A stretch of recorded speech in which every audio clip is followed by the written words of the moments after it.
So smoke grenade hits. What color smoke? Not that it really matters. We're gonna go with green. Green smoke. Green smoke goes all over the place. There's a sound of shots.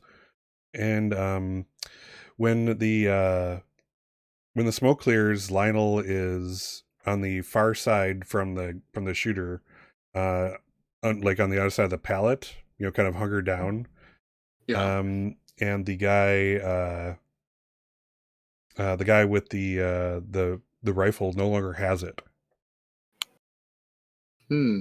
If you look over as like the smoke clears, this figure rises up and takes off his fedora as the whip has just taken the gun out of his hand, the weapon, and there's this sense of realization that's fucking Arizona.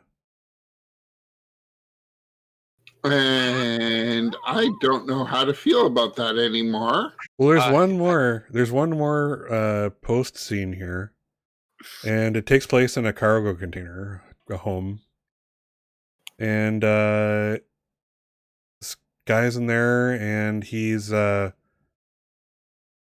sitting on a bed, a cot, in the dark by himself. And across from him on this other cot, there's a man lying down, and he kind of goes over to him, and he turns the light on so he can see the guy's face, and the general populace doesn't know his name or who he is, but Mac would recognize Hightower. And he's like, and the guy talking is speaking with a voice that, if you heard it, you'd recognize it as Arizona Smith. And he kind of looks down and he's like, I'm sorry I couldn't do better and save you, buddy. We were kind of under the same thumb. But they messed you up. And the best I can do is let you pass. So... And he basically puts his hand down, puts his hand over the mouth and nose of Hightower. Hightower kind of reaches up, and you can kind of tell that he's like, this is not an attack. This is mercy. And you can see how, like, as the kind of camera gets closer on his eyes, you can see how it's like, his pupils are blown up. He's been, there's cables coming off of him. He was mentally manipulated and operated on and ravaged, and there's nothing but pain here.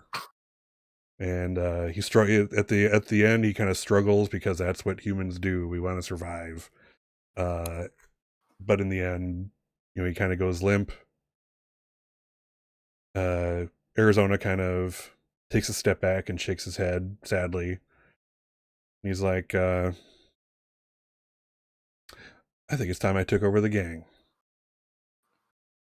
And with that, we kind of zoom in on his face, and he kind of has that. He not only had the face done, he actually had the extra money and did like the scar that Ford has, and that's where the scene closes up.